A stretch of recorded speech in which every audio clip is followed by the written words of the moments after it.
నమస్కారం. ETV news కు స్వాగతం. ముఖ్యాంశాలు. విశాఖ సిఐఐ సదస్సుకు పెట్టుబడుల వెల్లువ.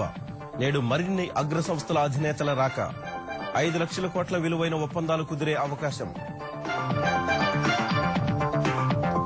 సిఐఐ సదస్సులో ఇంధన రంగంపైనే సంస్థల ఆసక్తి. 1 లక్ష కోట్ల విలువైన ఒప్పందాలు చేసుకున్న సిఆర్డీఏ. తొలి రోజు అవగాహనలతో 5.5 లక్షల మందికి ఉపాధి. బేగంపేటలో ఫ్రాన్స్ వైమానిక నైపుణ్య శిక్షణ కేంద్రం. ఏరో క్యాంపస్ అక్విటైన్తో తెలంగాణ సర్కార్ ఒప్పందం. 200 కోట్ల రూపాయల పెట్టుబడితో ఏర్పాట్లు. తెలంగాణలో పోలీస్ ఉన్నతాధికారి అవినీతి దందా. గ్రానైట్ లారీల నుంచి వసూళ్లకు డీఎస్పీకి బాధ్యత. బాధితుల ఫిర్యాదుతో వెలుగులోకి అక్రమాలు. ఫోన్ అవసరం లేకుండా వేలిముద్రతో చెల్లింపులు. త్వరలో అందుబాటులోకి ఆధార్ అనుసంధాన వ్యవస్థ. కేంద్ర మంత్రి రవిశంకర్ ప్రసాద్ వెల్లడి. ఆస్ట్రేలియన్ ఓపెన్ లో నేడు మహిళల సింగిల్స్ ఫైనల్. అమీతుమీకి సిద్దమైన విలియమ్స్ సోదరీమణులు. స్టెఫీగ్రాఫ్ రికార్డుపైనే సెరీనా దృష్టి.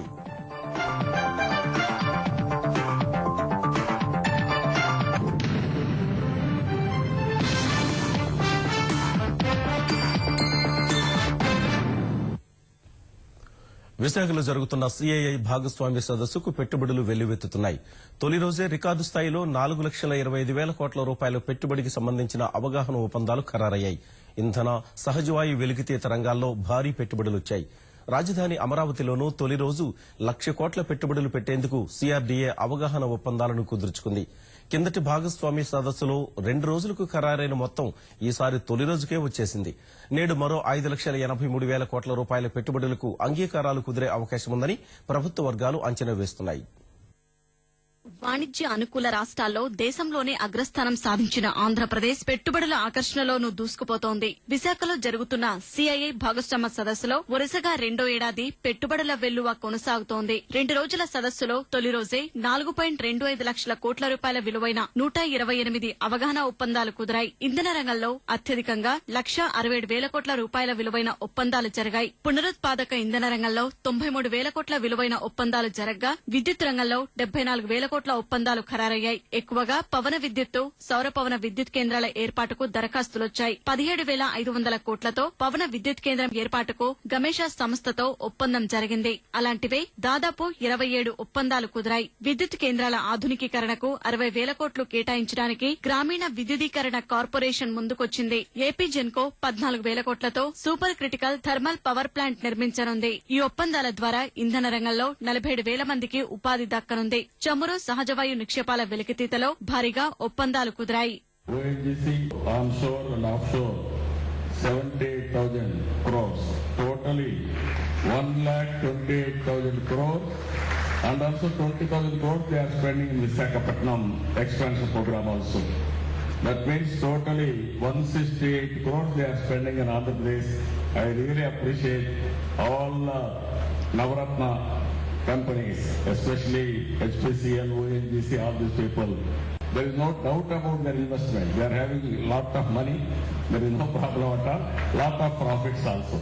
చిత్తూరు జిల్లా కుప్పంలో బంగారం గనులు, తంబళ్లపల్లెలో ఇనుప ఖనిజం తవ్వకాలకు ఆస్ట్రేలియా సంస్థ ఒప్పందం చేసుకుంది. రాజధాని ప్రాంత అభివృద్ది ప్రాధికార సంస్థ సిఆర్డీఏ 1 లక్ష కోట్ల రూపాయల మేర అవగాహన ఒప్పందాలను కుదుర్చుకుంది. బ్రిటన్ డిప్యూటీ హైకమిషన్ ద్వారా అమరావతిలో 1,000 కోట్లతో బహుళ అవసరాల స్టేడియం నిర్మించేందుకు ఒప్పందం జరిగింది.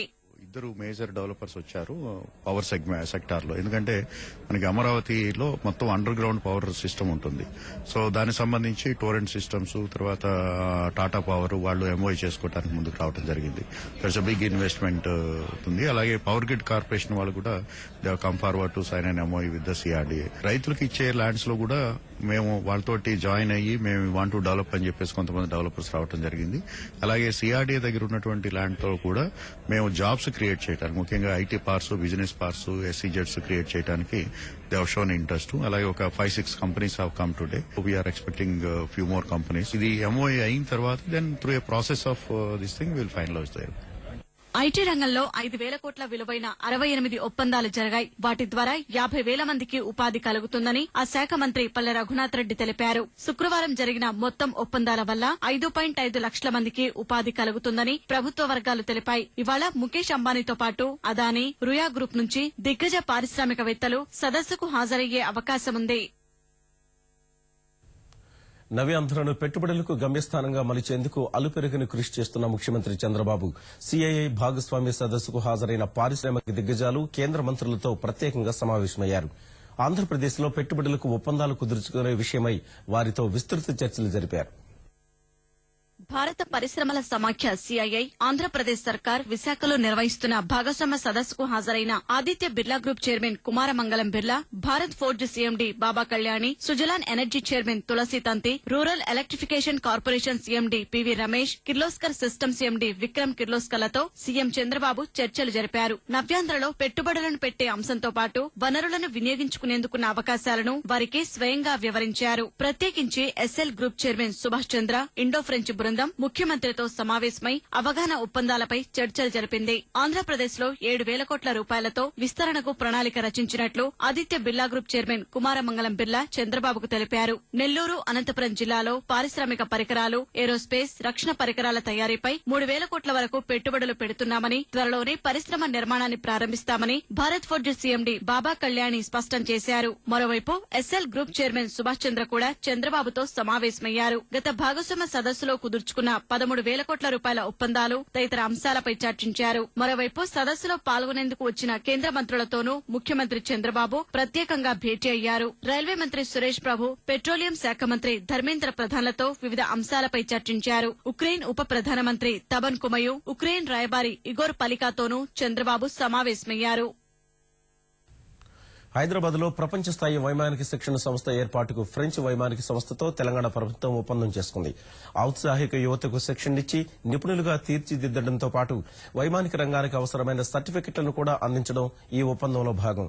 200 కోట్ల రూపాయలతో బేగంపేట విమానాశ్రయ ఆవరణలో ప్రపంచ స్థాయి నైపుణ్య శిక్షణ కేంద్రం ఏర్పాటు చేసి ఏరోనాటికల్ ఇంజనీర్ వంటి దీర్ఘ, స్వల్పకాలిక కోర్సుల్ని అందించనున్నారు. తెలంగాణ ప్రభుత్వం వసతి, శిక్షణకయ్యే ఖర్చును భరిస్తుంది. 80% ప్రవేశాలు తెలంగాణ వారికే ఉంటాయని సమాచారం. French aero campus general manager Jerome వర్సకేవ్, తెలంగాణ ఐటీ శాఖ కార్యదర్శి జయేష్ రంజన్ ఈ ఒప్పందంపై సంతకాలు చేశారు. టీఎస్ఐఏసీ ఎండీ వెంకట నరసింహారెడ్డి, తెలంగాణ ప్రభుత్వ సలహాదారు పాపారావు ఈ కార్యక్రమంలో పాల్గొన్నారు.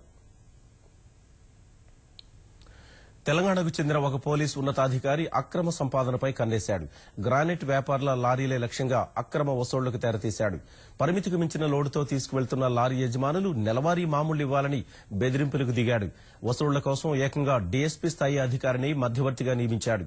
బాధితులు కేంద్ర హోంశాఖకు ఫిర్యాదు చేయడంతో ఆ అధికారి అక్రమాల డొంక కదులుతోంది. గ్రానైట్ పరిశ్రమకు కరీంనగర్ జిల్లా పెట్టింది పేరు. రోజు 100కు పైగా లారీలు కరీంనగర్ నుంచి వరంగల్, ఖమ్మం మీదుగా కాకినాడ ఓడరేవుకు చేరతాయి. ఆ మార్గంలోని ఓ పోలీసు అధికారి కళ్లు గ్రానైట్ లారీలపై పడ్డాయి. తమ కమిషన్ సంగతి తేల్చాలంటూ ఆ అధికారి పట్టుబట్టాడు. ఇందుకోసం ఓ డీఎస్పీ స్థాయి అధికారిని పురమాయించాడు. తమ పరిధిలో వెళ్తున్న లారీలు, వాటి యజమానుల వివరాలు ఆరా తీయించాడు. గతంలో గ్రానైట్ క్వారీలు, ఇసుక క్వారీలపై ప్రత్యేక నివేదికలు రూపొందించిన సదరు డీఎస్పీకి ఈ వ్యాపార వ్యవహారాలపై పట్టు ఉంది. గ్రానైట్ లోడుతో వెళ్లే లారీల్లో ఎంతో కొంత పరిమితికి మించి లోడు ఉంటుంది. ఆ విషయాన్ని ఆసరాగా తీసుకున్న ఆ అధికారి నెల లారీకి 20,000 రూపాయల చొప్పున కమిషన్ ఇవ్వాల్సిందేనని డిమాండ్ చేశాడు. అంత ఇచ్చుకోలేమని లారీ యజమానులు బతిమిలాడినా ఫలితం లేకుండా పోయింది. తనిఖీల పేరుతో గత నెలలో 150 గ్రానైట్ లారీలను 2 రోజులు నిలిపివేశాడు. చెప్పిన సమయానికి లారీ ఓడరేవుకు చేరకుంటే జరిమానా చెల్లించాల్సి వస్తుందని మొరపెట్టుకున్నా అవినీతి పోలీసాధికారి వినలేదు. కమిషన్ ఇవ్వకుంటే రోజు ఇదే కథని హెచ్చరించాడు. గత్యంతరం లేని లారీ యజమానులు కేంద్ర హోంశాఖకు ఫిర్యాదు చేశారు. ఆరా తీసిన హోం మంత్రిత్వ శాఖ అధికారులు చర్యలు తీసుకోవాల్సిందిగా తెలంగాణ పోలీసులను ఆదేశించారు. ఇదే విషయాన్ని ముఖ్యమంత్రి దృష్టికి తీసుకెళ్లిన అధికారులు శాఖాపరమైన విచారణ జరుపుతున్నట్లు సమాచారం. వసూళ్లకు వ్యూహం పన్నిన డీఎస్పీని గతంలో 2 సార్లు బదిలీ చేశారు. కమిషన్లు వసూలు చేస్తున్న ఉన్నతాధికారి ఆ 2 సార్లు జిల్లా ప్రజా ప్రతినిధుల ద్వారా డీఎస్పీ బదిలీని రద్దు చేయించారు. పోలీసు ఉన్నతాధికారి వసూళ్ల వ్యవహారం కేంద్రం వద్దకు వెళ్లడం తెలంగాణ ప్రతిష్టకు భంగకరంగా మారిందని ఉన్నతాధికారులు భావిస్తున్నారు. ఫోన్ అవసరం లేకుండా ఆధార్ సంఖ్య, వేలిముద్రతో డిజిటల్ చెల్లింపులు జరిపేందుకు వీలు కల్పించే ఆధార్ పే సేవను కేంద్రం త్వరలోనే పూర్తి స్థాయిలో అందుబాటులోకి తీసుకురానుంది. ఈ విషయాన్ని వెల్లడించిన కేంద్ర ఎలక్ట్రానిక్స్, ఐటీ మంత్రి రవిశంకర్ ప్రసాద్ ఆధార్ పే సేవ అందించేందుకు 14 బ్యాంకులు ఇప్పటికే ముందుకొచ్చాయని, మిగిలిన బ్యాంకులతోనూ చర్చలు జరుపుతున్నామని తెలిపారు. ఆధార్ పే ద్వారా దుకాణదారుడికి ఆధార్ సంఖ్య చెప్పి వేలిముద్ర వేయడం ద్వారా చెల్లింపులు జరపవచ్చని రవిశంకర్ ప్రసాద్ వివరించారు.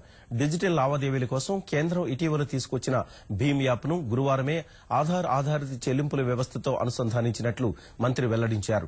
ప్రయోగాత్మకంగా గ్రామీణ ప్రాంతాల్లో ప్రారంభించిన ఆధార్ పే సేవల ద్వారా ఇప్పటికే 33 కోట్ల లావాదేవీలు జరిగాయని, త్వరలో పూర్తి స్థాయి సేవలు మొదలవుతాయని రవిశంకర్ ప్రసాద్ చెప్పారు. పెద్ద నోట్ల రద్దు తర్వాత మరో కుంభకోణాన్ని బట్టబయలు చేసినట్లు ఆదాయ పన్ను శాఖ ప్రకటించింది. బెంగళూరులోని మల్లేశ్వరం కేంద్రంగా పనిచేసే ఓ సహకార సంఘం 200 కోట్ల రూపాయల అక్రమ లావాదేవీలు సాగించిందని గుర్తించినట్లు తెలిపింది. 1990 నుంచి పనిచేస్తున్న వాసవి క్రెడిట్ కోఆపరేటివ్ సొసైటీ నిబంధనలన్నీ తొంగలో తొక్కి వ్యాపారం చేస్తోందని సమాచారం అందగా ఆ సహకార సంఘానికి ఉన్న 5 శాఖల్లో ఐటీ విభాగం సోదాలు చేసింది. పెద్ద నోట్ల రద్దు తర్వాత వీసీసీఎస్ లో పెద్ద ఎత్తున నగదు జమ చేయడం, రుణాలు తిరిగి చెల్లించడం జరిగిందని, ఆ సొమ్ములో చాలా భాగం లెక్క చెప్పని ఆదాయమేనని తేల్చింది.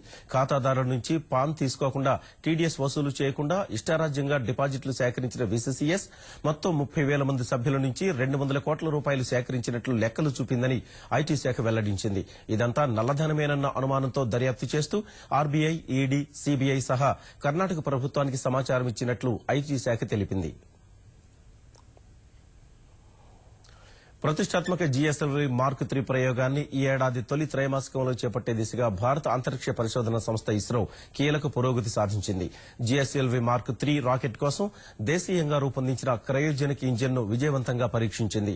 తమిళనాడులోని మహేంద్రగిరి ఇస్రో ప్రొపల్షన్ కాంప్లెక్స్ లో క్రయోజెనిక్ అప్పర్ స్టేజ్ C-25ను బుధవారం 50 సెకన్లు మండించగా నిర్ణీత ప్రమాణాలకు అనుగుణంగా పనితీరు కనబరిచినట్లు ఇస్రో ప్రకటించింది.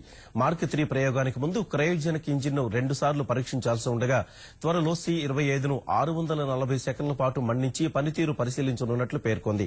తొలి పరీక్ష విజయవంతం కావడం క్రయోజెనిక్ ఇంజిన్లను దేశీయంగా రూపొందించడంలో కీలక మైలురాయని అభిప్రాయపడింది. తొలి ప్రయత్నంలో సఫలం కావడం క్రయోజెనిక్ సాంకేతికత వంటి కొత్త అంశాల్లోనూ భారత్ సత్తా చాటగలదనేందుకు నిదర్శనమని ఇస్రో వ్యాఖ్యానించింది.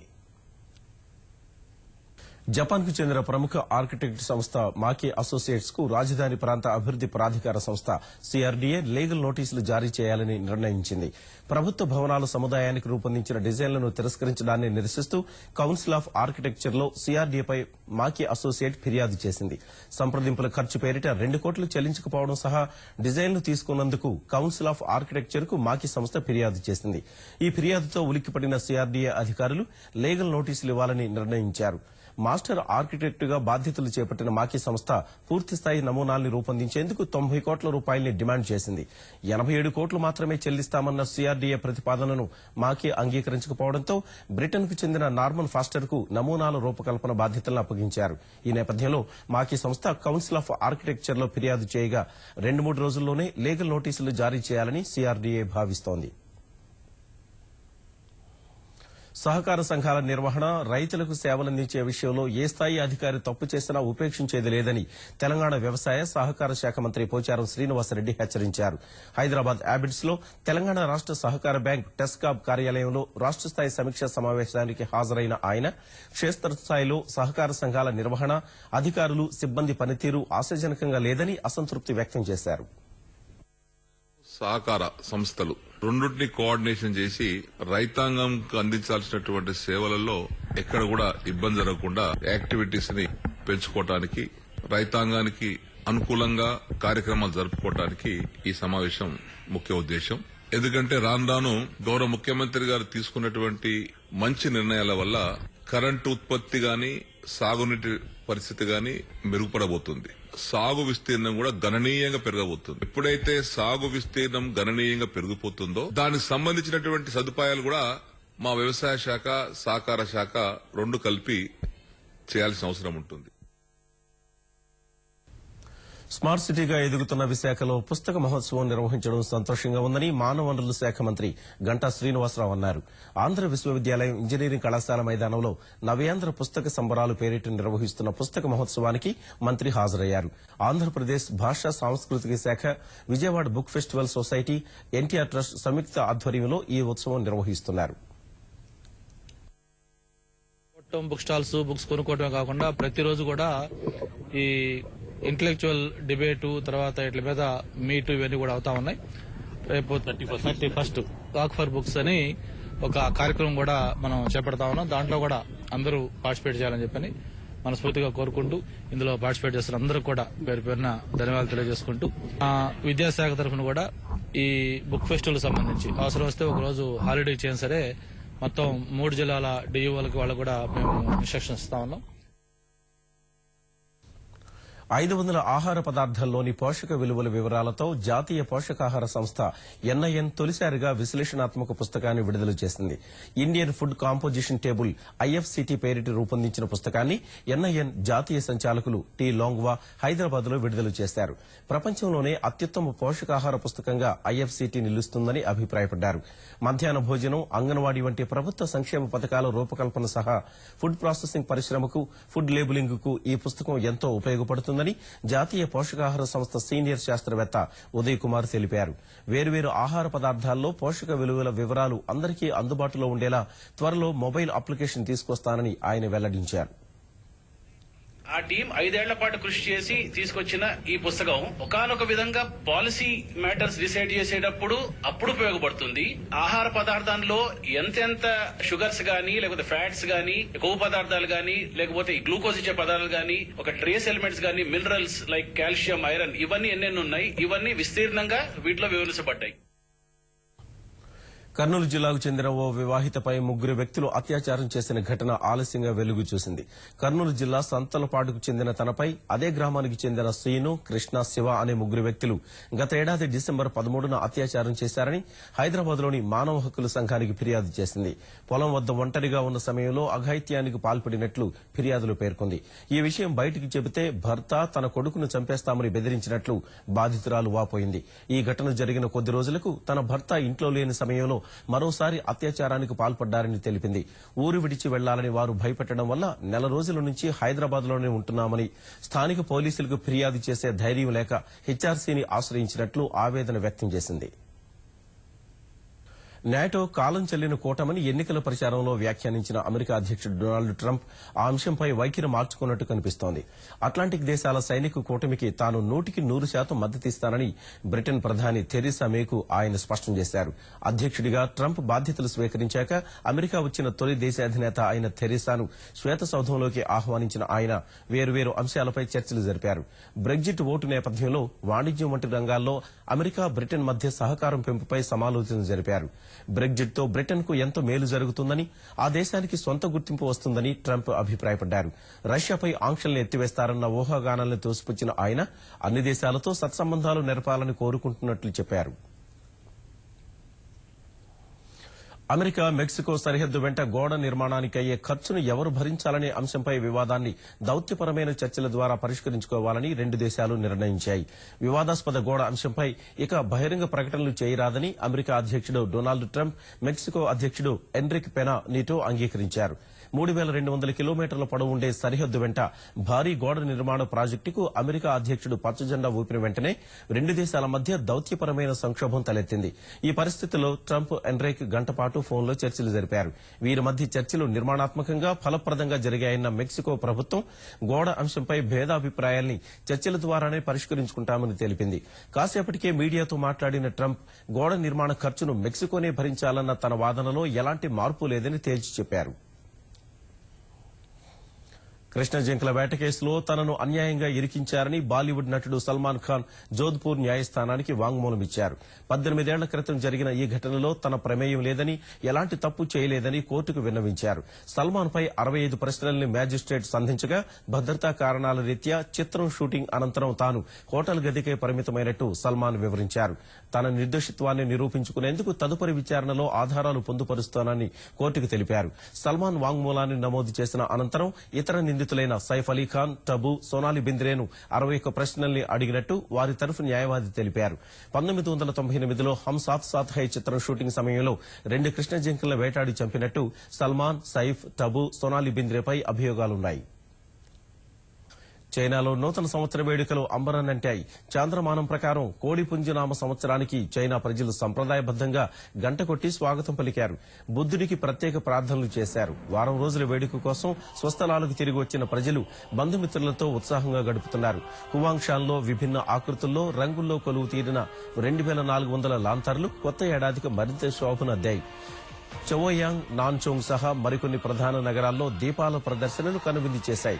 నూతన సంవత్సరానికి స్వాగతం పలుకుతూ బీజింగ్ లో ఏర్పాటు చేసిన సాంస్కృతిక కార్యక్రమాల సంఖ్య అబ్బురపరిచాయి. ఆస్ట్రేలియా నగరం సిడ్నీలో ప్రత్యేక బాణసంచా ప్రదర్శన ఏర్పాటు చేశారు.